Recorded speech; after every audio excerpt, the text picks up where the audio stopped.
Good evening everyone. स्वागत है आपका अपने यूट्यूब चैनल मेडिको डिटेक्टिव में। अगर आप बिहार पैरामेडिकल इंट्रांस एग्ज़ाम 2026 की तैयारी कर रहे हैं तो आज के ये वीडियो आपके लिए बहुत इंपॉर्टेंट होने वाला है। आज हम जीके के टॉप 20 क्वेश्चन करेंगे जो अक्सर एग्ज़ाम में पूछे जाते हैं। तो चलिए बिना देरी किए हुए शुरू करते हैं आज की क्लास। वीडियो को अंत तक देखिएगा। लास्ट क्वेश्चन 20 क्वेश्चंस होने वाले हैं।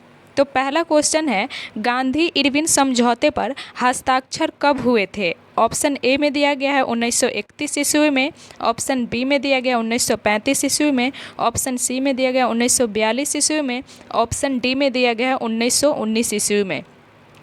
तो इसका सही आंसर हो जाएगा option number A. Gandhi Irwin समझौते पर हस्ताक्षर जो हुआ था वो 1931 ईस्वी में हुआ था।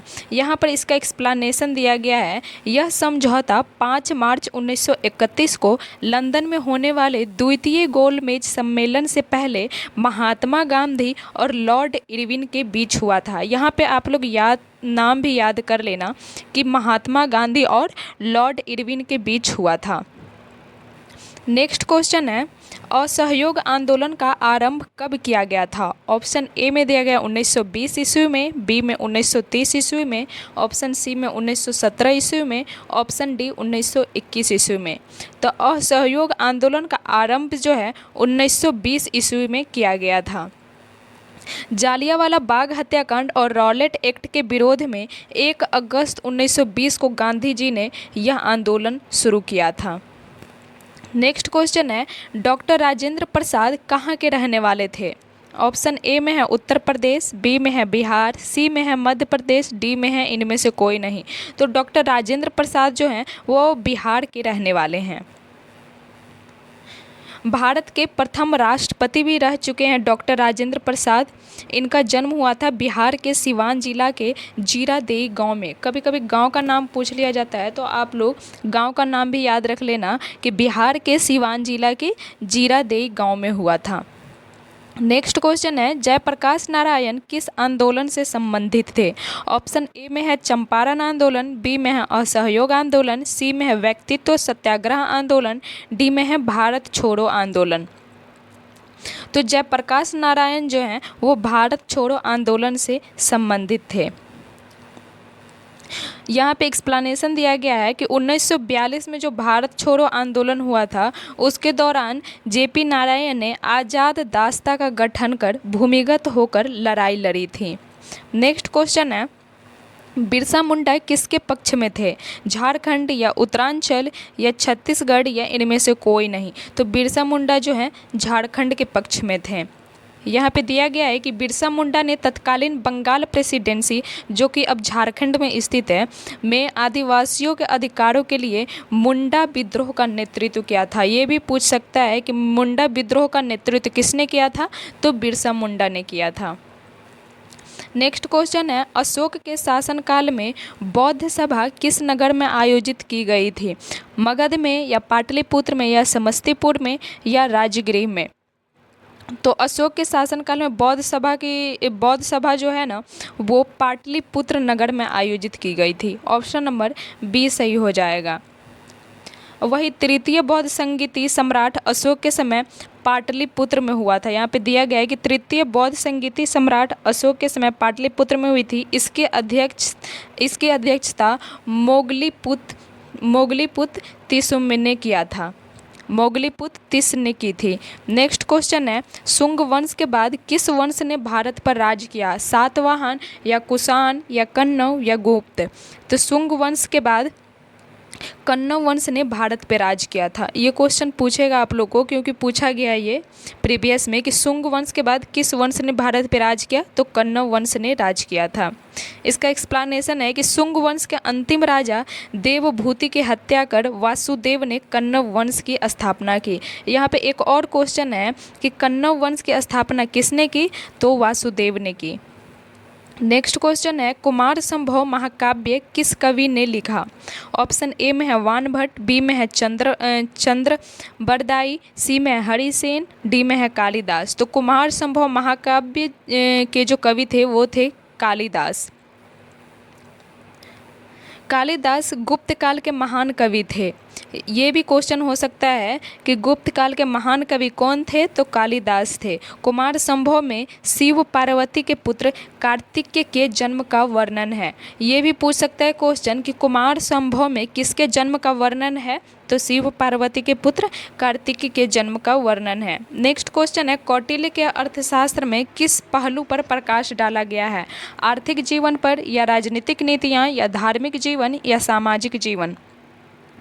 तो कौटिल्य के अर्थशास्त्र में जो है राजनीतिक नीतियाँ पर प्रकाश डाला गया है। ऑप्शन नंबर बी सही हो जाएगा। कौटिल्य चाणक्य का अर्थशास्त्र मूलतः राजनीति और प्रशासनिक सिद्धांतों पर आधारित एक महान ग्रंथ है। नेक्स्ट क्वेश्चन है, तैमूर के आक्रमण के बाद भारत में किस वंश का राज स्थापित हुआ? लोदी वंश का, या सैयद वंश का, या तुगलक वंश का, या खिलजी वंश का? तो तैमूर के आक्रमण के बाद भारत में जो है वो सैयद वंश का राज स्थापित हुआ था। ऑप्शन नंबर बी सही हो जाएगा। यहाँ पर दिया गया है कि 1398 में तैमूर के आक्रमण ने तुगलक वंश को ख़त्म कर दिया था। किस वंश को ख़त्म किया था? तो तुगलक वंश को ख़त्म कर दिया था। उसके बाद खिज्र खां ने सैयद वंश की नींव रखी थी। यहाँ पे ये भी क्वेश्चन पूछ सकता है कि सैयद वंश की नींव किसने रखी थी? तो खिज्र खां ने रखी थी। नेक्स्ट क्वेश्चन है, निम्नलिखित में से किस सुल्तान के दरबार में सबसे अधिक गुलाम थे? बलबन, या अलाउद्दीन खिलजी, या मोहम्मद बिन तुगलक, या फिरोज तुगलक? तो यहाँ पे इसका सही आंसर हो जाएगा option number D, Firoz Tughlaq. Firoz Tughlaq के सुल्तान जो थे इनके दरबार में सबसे अधिक गुलाम थे। यहाँ पे दिया गया है कि फिरोज शाह तुगलक के पास कुल 1.80 लाख गुलाम थे। उसने उनकी देखभाल के लिए दीवान ए बंदगान विभाग बनाया था। कौन सा विभाग बनाया था? दीवान ए बंदगान विभाग बनाया था। नेक्स्ट क्वेश्चन है, निम्नलिखित में से किस मुगल बादशाह ने अंग्रेजों को व्यापार में मदद करने के लिए एक महत्वपूर्ण फरमान दिया? बहादुर शाह प्रथम, या फर्रुखसियर, या शाह आलम द्वितीय, या बहादुर शाह द्वितीय? तो इसका सही आंसर हो जाएगा ऑप्शन नंबर बी, फर्रुखसियर बादशाह ने अंग्रेज को व्यापार में मदद करने के लिए महत्वपूर्ण फरमान दिया था। यहाँ पे दिया गया है कि 1717 में फर्रुखसियर ने अंग्रेजों को बंगाल में कर मुक्त व्यापार करने का शाही फरमान दिया था। कब दिया था? 1717 ईस्वी में। नेक्स्ट क्वेश्चन है, निम्नलिखित में किस सुल्तान ने बेरोजगारों को रोजगार दिलवाया था? अलाउद्दीन खिलजी, या मोहम्मद बिन तुगलक, या फिरोज तुगलक, या शेरशाह सूरी? तो ये फिरोज तुगलक जो थे वो बेरोजगारों को रोजगार दिलवाए थे। इसका एक्सप्लेनेशन दिया गया है कि फिरोज तुगलक ने मानवीय दृष्टिकोण अपनाते हुए दिल्ली में एक रोजगार दफ्तर स्थापित किया था। उसी के तहत रोजगार दिया था बेरोजगारों को।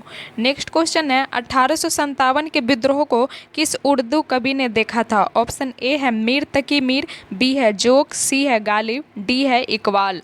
तो 1857 के विद्रोह में मिर्ज़ा गालिब, यहाँ पे मिर्ज़ा गायब है, मिर्ज़ा गालिब एक उर्दू कवि थे, इन्होंने देखा था। मिर्ज़ा गालिब ने 1857 की क्रांति के समय दिल्ली में मौजूद थे और उन्होंने अपनी डायरी कौन सा था? दस्तंबू में इसका जिक्र किया है। नेक्स्ट क्वेश्चन है, निम्नलिखित में कौन 1857 के विद्रोह में अंग्रेजों का सबसे कट्टर दुश्मन था? ऑप्शन ए में है मौलवी अहमदुल्ला शाह, बी में है मौलवी इमदादुल्ला, सी में है मौलाना फज्जुल हक खैराबादी, डी है नवाब लियाकत अली? तो इसका सही आंसर हो जाएगा ऑप्शन नंबर ए, मौलवी अहमदुल्ला शाह जो थे 1857 के विद्रोह में अंग्रेज़ों का सबसे कट्टर दुश्मन थे। यहाँ पे दिया भी गया है कि मौलवी अहमदुल्ला शाह ने फैजाबाद से विद्रोह किया था। कहाँ से किया था? फैजाबाद से। अंग्रेज ने उन पर 50,000 रुपये का इनाम रखा था। नेक्स्ट क्वेश्चन है, पुर्तगाली उपनिवेश का प्रथम वायसराय भारत में कौन हुआ? डियाज, या वास्को डी गामा, या अल्मीडा, या अल्बुकर्क? तो इसका सही आंसर हो जाएगा ऑप्शन नंबर सी, अल्मीडा। पुर्तगाली उपनिवेश का प्रथम वायसराय भारत में कौन हुआ? तो अल्मीडा हुआ। फ्रांसिस्को डी अल्मीडा 1505 में भारत का पहला पुर्तगाली वायसराय बना। ये क्वेश्चन भी पूछ सकता है कि भारत का पहला पुर्तगाली वायसराय कब और कौन बना, तो फ्रांसिस्को डी अल्मीडा ने 1505 ईस्वी में बना। उसने ब्लू वाटर पॉलिसी शुरू की थी। कौन सा पॉलिसी शुरू की थी, तो ब्लू वाटर पॉलिसी शुरू की थी। नेक्स्ट क्वेश्चन है, इलाहाबाद की संधि के बाद रॉबर्ट क्लाइव ने मुर्शिदाबाद का उपदीवान किसे बनाया था, मोहम्मद रजा खान को, या सिताब राय को, या राय दुर्लभ को, या सैयद गुलाम हुसैन को। तो इलाहाबाद की संधि के बाद रॉबर्ट क्लाइव ने मुर्शिदाबाद का उपदीवान जो है मोहम्मद रजा खान को बनाया था। ऑप्शन नंबर ए सही हो जाएगा।